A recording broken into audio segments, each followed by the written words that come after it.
pues muy probablemente varios les haya tocado ir, o simplemente pues ya como ya huele a posadas y esas cosas, pues ya no, quién sabe qué. Bueno, está bien. No sé cómo tomarlo, pero pues bueno, vamos a continuar. A ver, entonces, bueno, para los 4 que están aquí, bueno, 3 que están aquí más bien.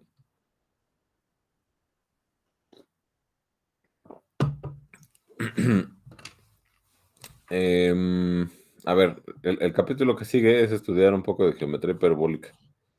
Y antes de entrar así directo al, al asunto, o sea, antes de hablar directamente del espacio que vamos a estudiar, de cuál va a ser la distancia y eso, quisiera hablar un poquito de la historia que hay detrás de este tipo de geometría, ¿no? Entonces, a ver, los que no conozcan, los que no conozcan los axiomas de la geometría euclidiana, los axiomas de Euclides, pues bueno, en el escrito de los elementos de Euclides, pues por ahí del 300 antes de Cristo, del año 300 antes de Cristo, se empieza, ese tratado de geometría con cinco postulados, donde, a ver, bueno, pues el primero, vamos a poner aquí introducción, ¿no?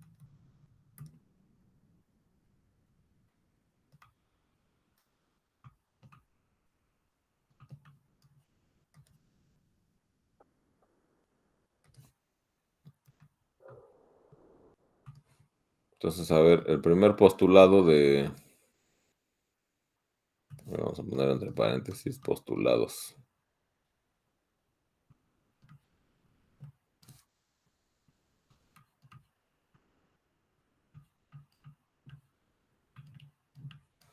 Ok, entonces el primer postulado dice que dados dos puntos P y Q, existe una única recta que pasa por ellos, ¿no?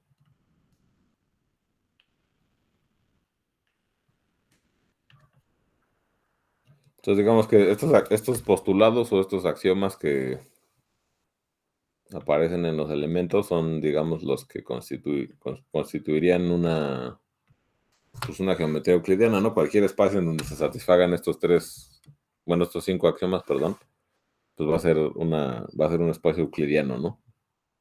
Los dados dos puntos, existe una única recta que pasa por ellos.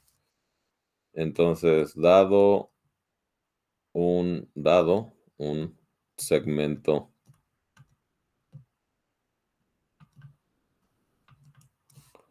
segmento de recta AB, ¿no? Digamos, o sea, donde el segmento empieza en A y termina en B, se puede prolongar en cualquier dirección.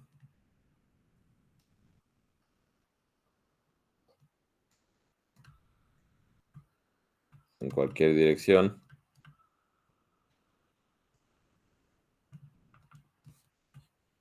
Dirección. Indefinidamente.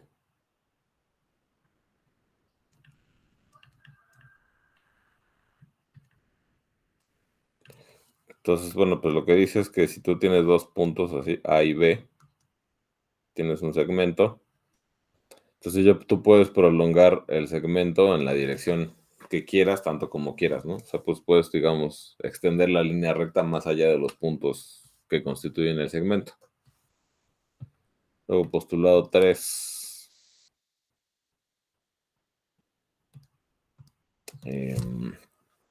Dado un punto y un segmento, sí, dado un punto y una magnitud, o un segmento, dado P y un segmento, puedo construir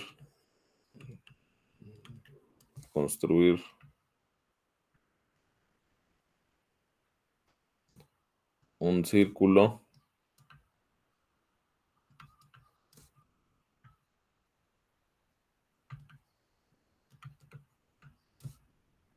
con centro en P y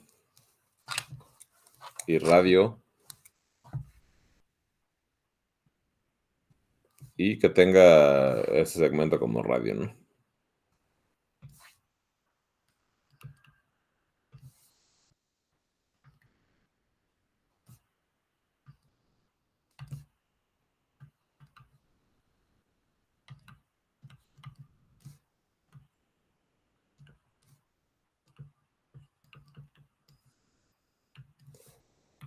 O sea, lo que quiere decir es que si tú tienes un punto y una magnitud sí,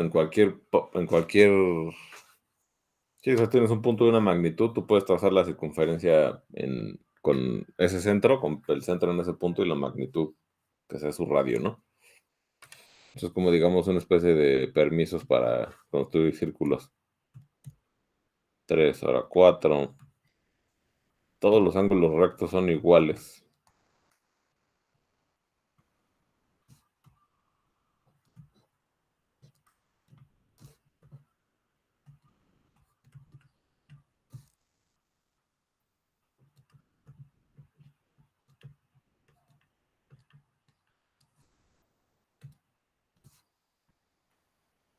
Y 5.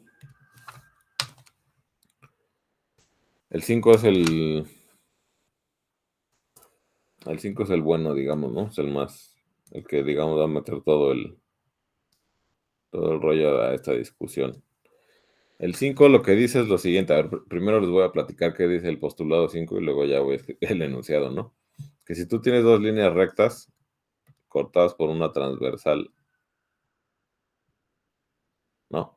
O sea, esta línea recta y esta es la transversal, donde los ángulos internos de la intersección suman menos de 2pi, no, pues suman menos de pi. O sea, si alfa más beta es menor estricto que pi, obviamente Euclides no lo enunció así con este lenguaje, pero pues nosotros ya tenemos el lenguaje, entonces vamos a aprovecharlo. Si estos ángulos suman menos que pi, entonces las rectas L1 y L2, entonces L1 y L2 se intersectan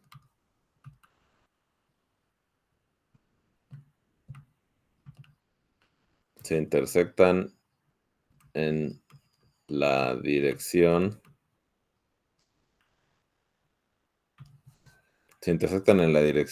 en la que se forman los ángulos, ¿no? En la dirección de los ángulos alfa y beta. O sea, ¿qué dice? Tú tienes dos rectas L1 y L2. Tienes una transversal, una recta que corta las dos rectas. Si estos ángulos, fíjate en los ángulos internos del mismo lado, ¿no? Digamos, que se forman, ¿no? Los ángulos internos del mismo lado de la transversal, o sea, de este lado. O sea, no puedes tomar este ángulo interno y este ángulo interno, ¿no? Tienen que ser del mismo lado. Estos dos ángulos internos, si la suma de estos dos es menor que pi, entonces las dos rectas se intersectan de este lado de la transversal, ¿no? Eso es lo que dice el quinto postulado. Entonces, a ver, vamos a analizar uno por uno los postulados y después vamos a poner un énfasis especial en el último. Entonces, bueno, a ver, el primero y el segundo, pues en realidad son muy básicos, ¿no? O sea, digamos que en ese entonces, pues cuando se publican, no sé si se puede utilizar la palabra publicar, ¿no? Porque pues, esos escritos griegos, no sé de qué manera se divulgaban así entre la gente, ¿no? Pero digamos, cuando se escribieron, pues se intentaba hacer una especie de teoría física del espacio, ¿no? Pues una teoría matemática acerca de geometría de que, digamos, pudiera describir de manera analítica. Bueno, en ese entonces todavía no existía esto del análisis, ¿no? Pero bueno, que pudiera describir el espacio, ¿no? Y este fue, pues, el intento que se hizo, ¿no? Dar una teoría donde hubieran unos postulados, en donde, digamos, se dieran una serie de reglas que uno pudiera seguir acerca de los objetos matemáticos, o los objetos geométricos que había en ese entonces, que eran puntos, rectas, circunferencias y pues más adelante, no sé si en los elementos de Euclides vienen cosas de cónicas, creo que no, pero bueno, puntos, rectas y circunferencias, no era lo que había en ese entonces. Entonces, bueno, los primeros dos, el primer postulado dice, bueno, pues dados dos puntos, hay una única recta que pasa por ellos dos, ¿no? Entonces, eso es algo que pues creo que todos pensamos que es obvio, ¿no? O sea, si dados dos puntos no hay ninguna recta que pase por ellos dos, pues entonces no puede haber geometría, ¿no? O sea, eso es así como un primer paso que tiene que suceder a fuerza. Luego dos, pues dado un segmento, pues tú puedes prolongar la línea recta en la dirección de cualquiera de los extremos del segmento tanto como quieras. Pues sí, ok. O sea, eso también, digamos que, o sea, digamos que este segundo punto implícitamente está diciendo que el plano donde vamos a hacer donde vamos a hacer geometría es o sea, tiene una extensión infinita, ¿no? Porque si no, si el plano no fuera de extensión infinita, pues entonces esto no lo podrías hacer. En algún momento llegas al borde y ahí ya se quedó.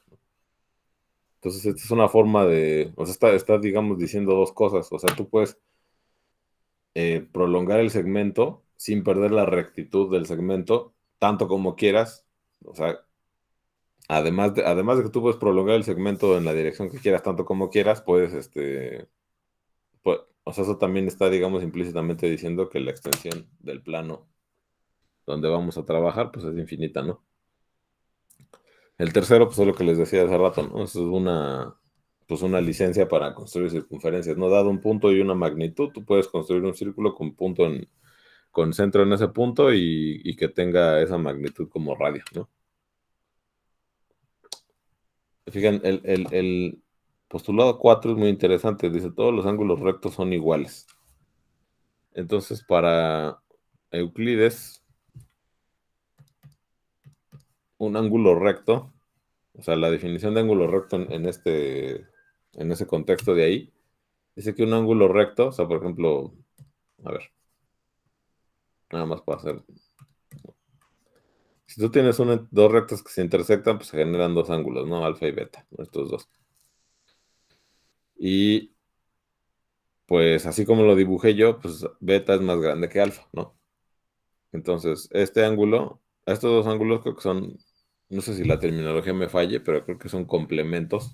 O sea, digamos, el ángulo alfa es el complemento del ángulo beta, ¿no? Es que no sé exactamente si es complemento o suplemento o algo así, ¿no? Alguna de las dos cosas es, pero para lo que les voy a decir no importa. Entonces, este es el ángulo alfa y su complemento es beta, y en esta situación específica, pues beta es más grande que alfa. Entonces, un ángulo es recto si es igual a su complemento. O sea, yo digo que este ángulo es recto si su complemento es igual a él, ¿no?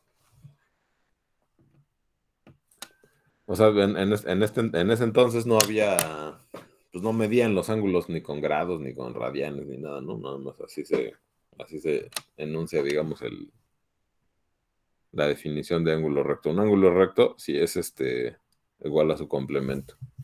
Entonces lo que dice Euclides es, dice, todos los ángulos rectos son iguales. O sea, entonces, ¿qué es lo que, o sea, qué pasaría si no fuera así? O sea, digamos, si yo tengo aquí, por ejemplo, un punto P, tengo estas dos rectas que se intersectan y hacen un ángulo recto, ¿no? Y ahora tengo un punto Q por acá, en donde tengo dos rectas que se intersecten también haciendo un ángulo recto, pero si suponemos que estos dos ángulos no son iguales a estos ángulos de aquí, entonces como que, no, bueno, no sé ustedes cómo vean eso, pero como que la forma del plano donde estoy haciendo la geometría como que es distinta aquí que aquí, ¿no? O sea, para que algo así pase, como que aquí tiene que haber una especie como de protuberancia del plano, ¿no? O sea, en el plano como nosotros nos imaginamos un plano, pues esto es obvio, ¿no? O sea, en cualquier punto los ángulos rectos van a ser iguales. Pero si el plano tuviera una especie de protuberancia, si tuviera un poco de curvatura en otros puntos, pues entonces ahí sí podría pasar esto, ¿no? O sea, si tú doblas un poquito el plano en algunos puntos, sí pudiera pasar esto de aquí, de que pues, tuvieras dos rectas que se cortan, hacen ángulos rectos, pero esos ángulos rectos no miden lo mismo que los ángulos rectos en cualquier otro punto del plano. Entonces el postulado 4 lo que asegura, o sea, aunque esto es un enunciado un poco extraño, lo que asegura es que en el plano hay como cierta homogeneidad, ¿no? En el plano en el que vamos a trabajar. O sea, que yo voy a, o sea, ajá, o sea, si yo me tomo un punto, las rectas que se intersecten ahí, las propiedades de ángulos y todas las cosas que yo voy a poder concluir en ese punto, son cosas que yo voy a poder concluir en cualquier otro punto del plano, ¿no? Entonces pues es curioso, ¿no? Como ahorita, digamos, esto de aquí se pudiera enunciar como, de plano que le dan es homogéneo, ¿no? Es un espacio homogéneo, ¿no? Pero pues en ese entonces no había ese lenguaje, y entonces pues para poder asegurar esa propiedad, pues lo enuncian de esta forma, ¿no? Todos los ángulos rectos son iguales. Ok. Finalmente, bueno, y finalmente tenemos el último postulado, que es el que generó toda la polémica, ¿no? Entonces tú tienes dos líneas rectas cortadas por una transversal, la suma de los ángulos internos es menor que pi, entonces las rectas se intersectan de este lado del plano, ¿no? Pues a ver, ¿qué es lo que dice O sea, si se fijan en la estructura del enunciado, es más como de una especie de proposición o teorema, ¿no?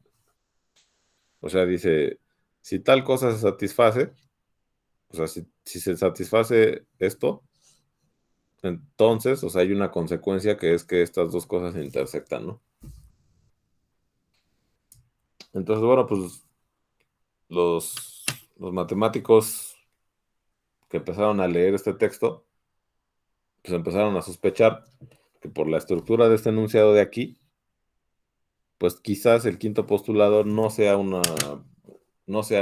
axioma, ¿no? O sea, quizás sea algo que se puede demostrar a partir de o sea, quizás se puede demostrar a partir de estos cuatro, ¿no? O sea, dicen, a ver, el enunciado plantea una hipótesis y una consecuencia, entonces quizás no sea un axioma, quizás sea algo que yo pueda demostrar a partir de los axiomas anteriores. Y entonces, pues muchos matemáticos intentaron demostrar el quinto postulado a partir de estos cuatro postulados de aquí, ¿no? Y bueno, pues ahí pasaron cosas divertidas. A ver, entonces no me acuerdo del año, pero fue en 1700 algo, ¿no? Pero Girolamo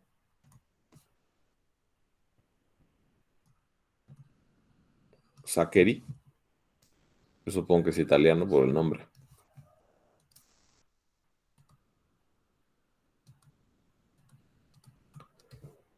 No estoy seguro si se escribe así Saccheri. Ahora vamos a buscarlo en internet, porque a lo mejor no.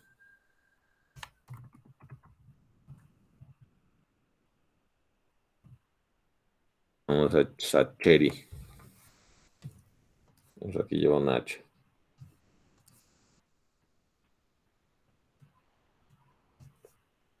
No, les digo, no me acuerdo del año, pero bueno. Este matemático italiano, bueno, ya les digo que supongo que es italiano por el nombre, lo que hizo fue publicar un libro en 1700 algo, no me acuerdo exactamente del año, donde justamente eh, intenta demostrar el quinto postulado, intenta demostrar suponiendo estos cuatro de acá, ¿no? Y según él, lo logra. Entonces, a ver, él intenta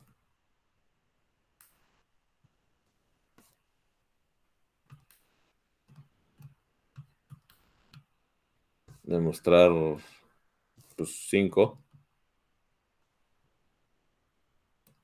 a partir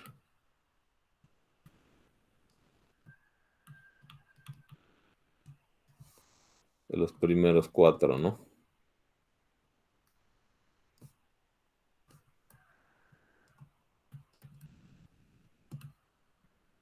Entonces, a ver, vamos a hacer una especie de,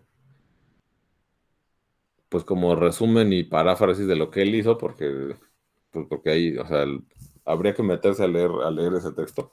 En algún curso, en algún curso nos dedicamos, que yo tomé en la licenciatura hace un rato, nos dedicamos a leer ese texto de él.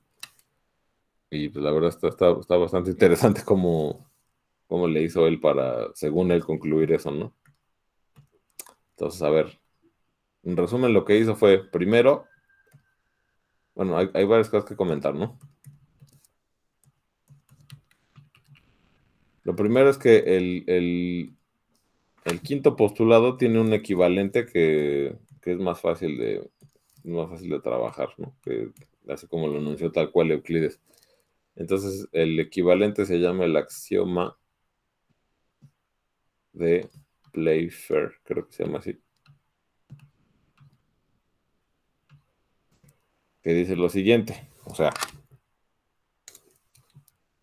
entonces equivalente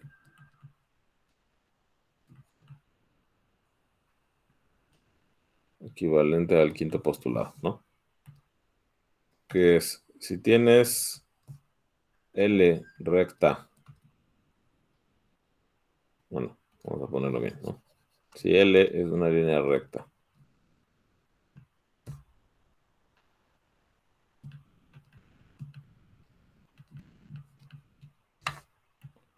y P, pues es un punto que no pertenece a esa línea recta, entonces existe una única L', tal que L' es paralela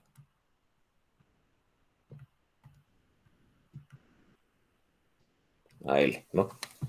Entonces, eso es lo que dicen, el axioma de Playfair, que es equivalente al quinto postulado. O sea, tú tienes una línea recta L, un punto P. Ah, bueno, me faltó decir algo. Existe una única L', tal que P es un punto de L' y L' es paralela a L, ¿no?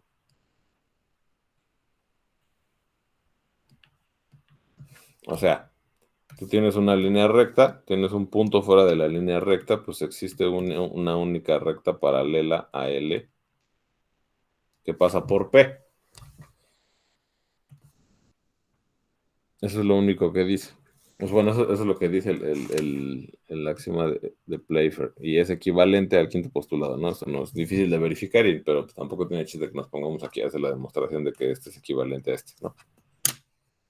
Entonces, a ver, lo que hizo, lo que hizo este señor es decir, ok, vamos a probar. O sea, si este es equivalente, entonces si yo demuestro esto a partir de estos cuatro, pues te estaría demostrando este, ¿no? Eso es lo que dice Zachary. Y dice él, a ver, ¿cómo voy a demostrar esto? Pues voy a proceder por contradicción, por reducción al absurdo.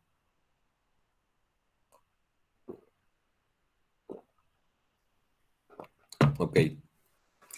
Entonces, pues para proceder por reducción al absurdo, lo que tienes que hacer es pues, suponer 1, 2, 3, 4 y negar este axioma de aquí, ¿no? Negar este, pero pues, como son equivalentes, también funcionaría si niegas este de aquí. Entonces, a ver, díganme cuál sería la negación de este enunciado de aquí.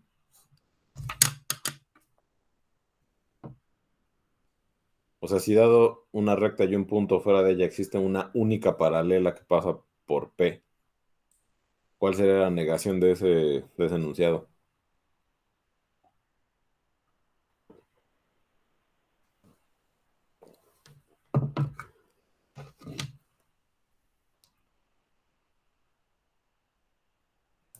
Que no existe. Una forma, es decir, hay dos negaciones. Una negación es decir, bueno, pues dada una recta y un punto, no existe ninguna paralela a L que pase por P. O sea, cualquier recta que va a pasar por P va a cortar a L, ¿no? Esa es una forma de negarlo. O sea, ese es un escenario donde no se satisface el axioma de Playfair, ¿no? ¿Y cuál sería el otro escenario? Hay dos escenarios. O sea, uno es que cualquier recta que pase por P corte a L, ¿no?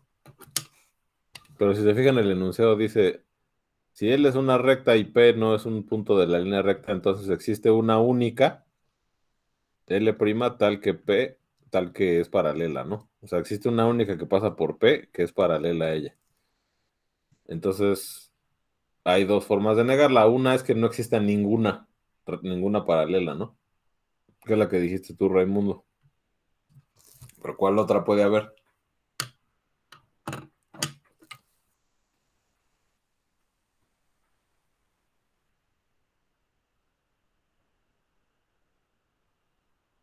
No lo sé, quizás que existen más paralelas.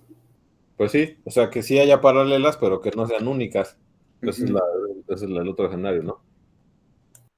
O sea,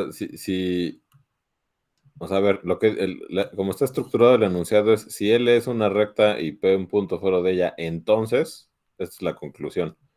Para que el enunciado falle, la conclusión tiene que fallar. Puede fallar de dos formas, que no haya ninguna paralela o que haya más de una paralela, ¿no? Esas son las dos, los dos tipos de negación. Entonces, a ver, vamos a escribir eso. Y bueno, pues, o sea, este axioma de Playfair tiene muchos equivalentes, ¿no? Así que también son equivalentes al quinto postulado. Aquí vamos a utilizar esa porque es la más, según yo, es la más accesible, pero Zachary creo que no utilizó esta equivalencia, utilizó otra, pero para lo que estoy haciendo aquí es igual de útil, ¿no? Entonces, a ver. Entonces, Zachary intentó.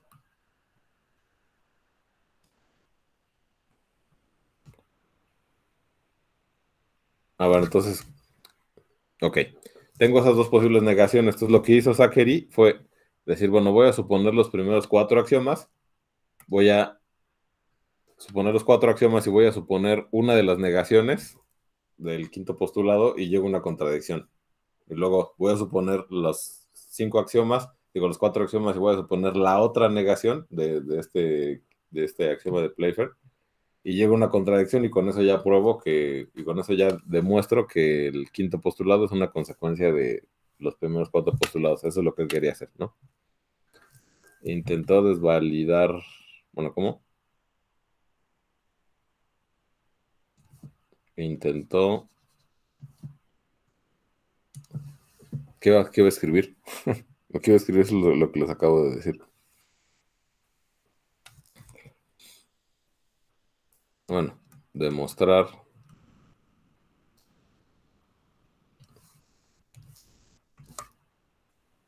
5 por reducción al absurdo.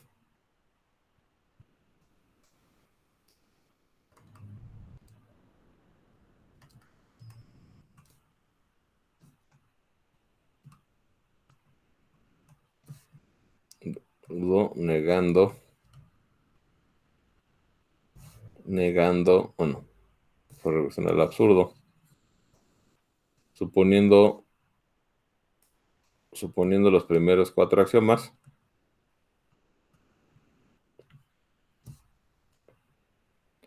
los primeros cuatro postulados y negando 5. Entonces, a ver, vamos a escribir cuáles son las posibilidades para negar, el quinto postulado, ¿no? Que es algo que les pregunté ahorita. Entonces, bueno, lo que pasó con Zachary fue que, bueno, Zachary, según él, sí demostró que esos dos caminos llevaban a una contradicción, solamente que pues no.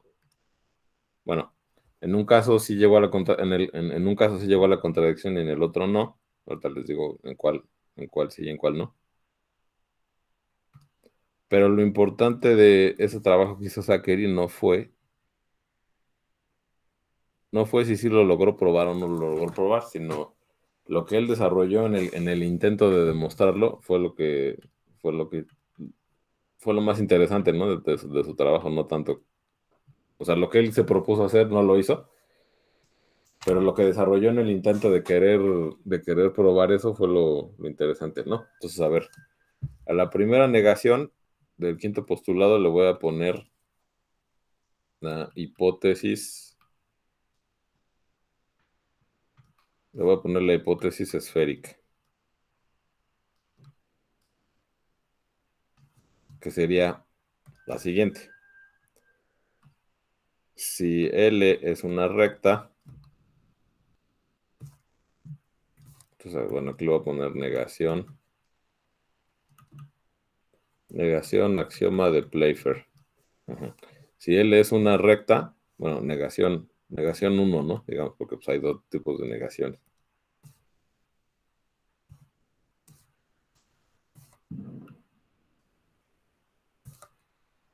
Negación 1. Si L es una línea recta, si L es una recta y P es pues, un punto fuera de la línea recta, no existe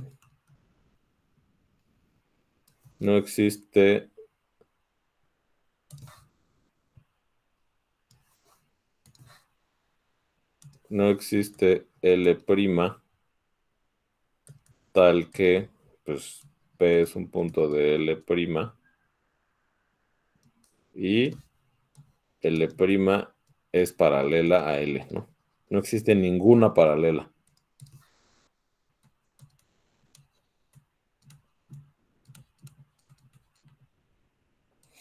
Esta sería esta sería la hipótesis esférica y la hipótesis hiperbólica sería la siguiente. Esa sería la otra negación.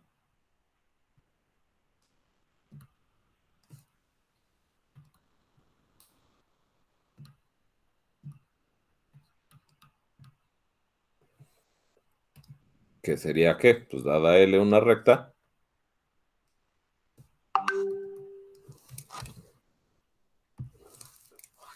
si L es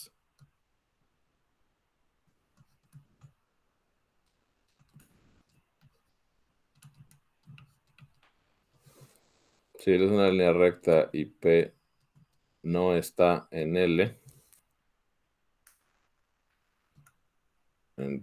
entonces, pues existe más de una paralela, ¿no? No muchas, no voy a decir muchas porque eso ya, o sea, lo que necesito para negar el axioma de Playfair es decir que existe más de una, ¿no? Así ya no es única.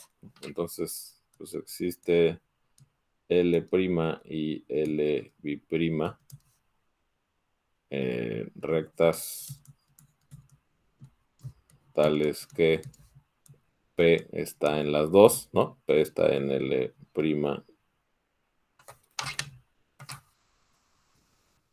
P está en L' y L' y L' son paralelas a L, ¿no?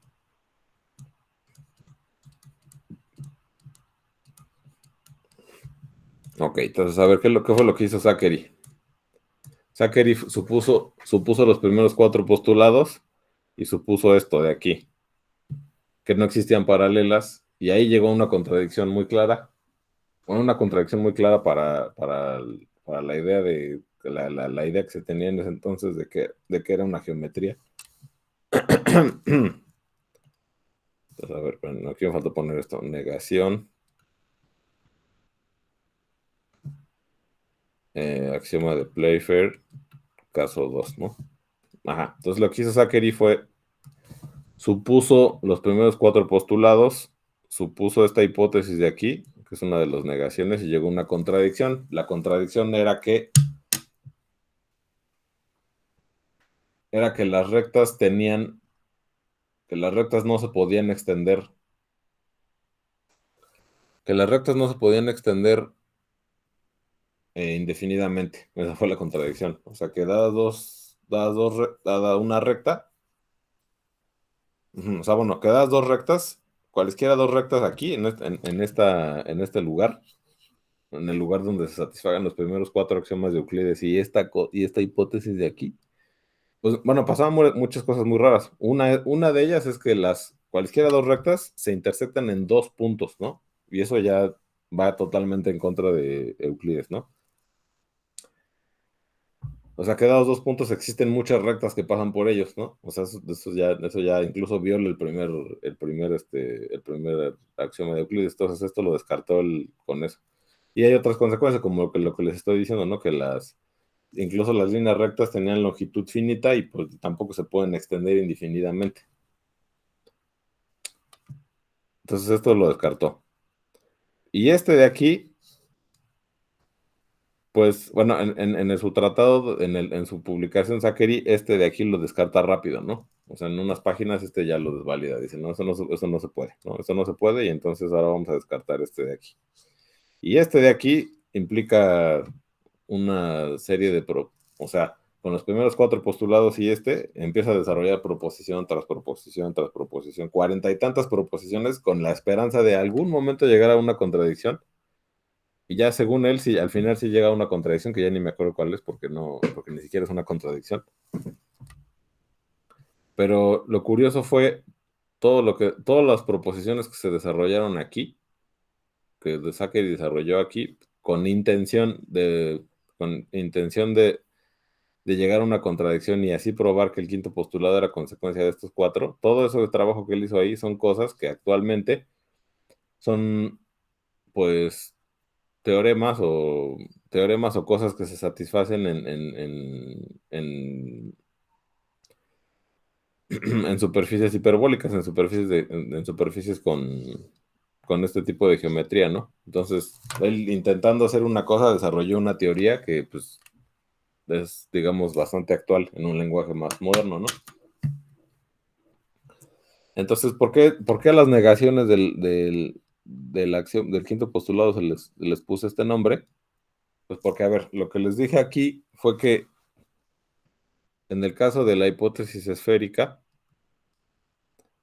las rectas, las rectas eran, las rectas se intersectaban en dos puntos y tenían longitud finita, ¿no?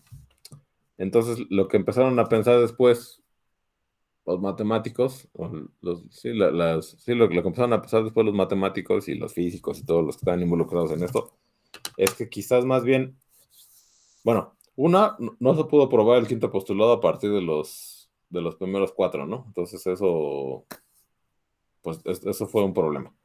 Y dos, quizás estas dos opciones nuevas que aparecen, pues quizás indican que hay como un tipo de geometría en otro tipo de superficie, ¿no? O sea, quizás, a lo mejor en el plano, como nosotros lo imaginamos, el plano, no se pueden, por lo menos esta opción es imposible.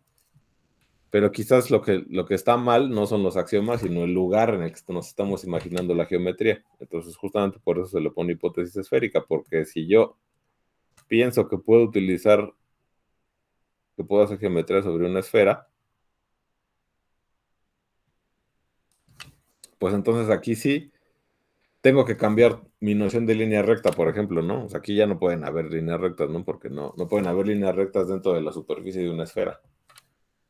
Pero si yo cambio, digamos, el concepto de recta por el de geodésica, entonces, que bueno, que es algo que nosotros vamos a hacer, pero no aquí, sino en el hiperbólico, pues entonces, pues por ejemplo, yo cualesquiera dos líneas rectas que me tome, o dos geodésicas, pues, pues iba a pasar eso, ¿no? Que se van a intersectar siempre en dos puntos, ¿no? O sea, digamos, este punto está así como en la parte de la cara de enfrente de la esfera y este punto está como atrás.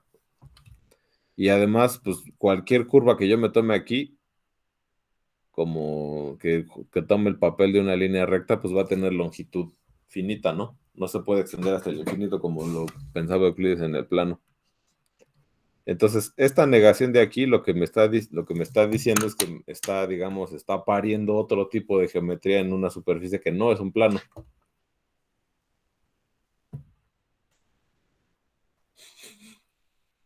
Ok. Y este de aquí también.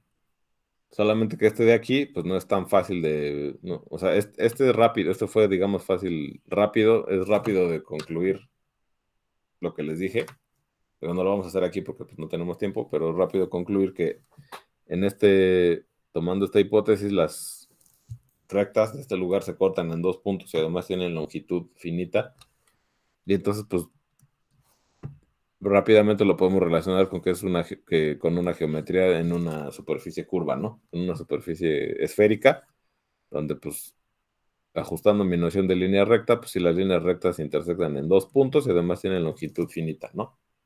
Entonces, más bien, quizás en lugar de pensar que esta hipótesis está mal, lo que está mal es la superficie sobre la que la estoy pensando.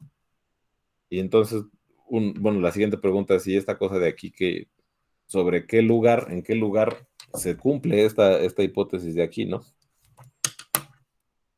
Y eso es lo que, digamos, correspondería al capítulo pues al último capítulo de este curso. Ok. Bueno, pues ya son las 8, chicos. ¿Tienen alguna duda o algún comentario que quieran hacer? La clase de hoy fue, pues, básicamente, pues fue puro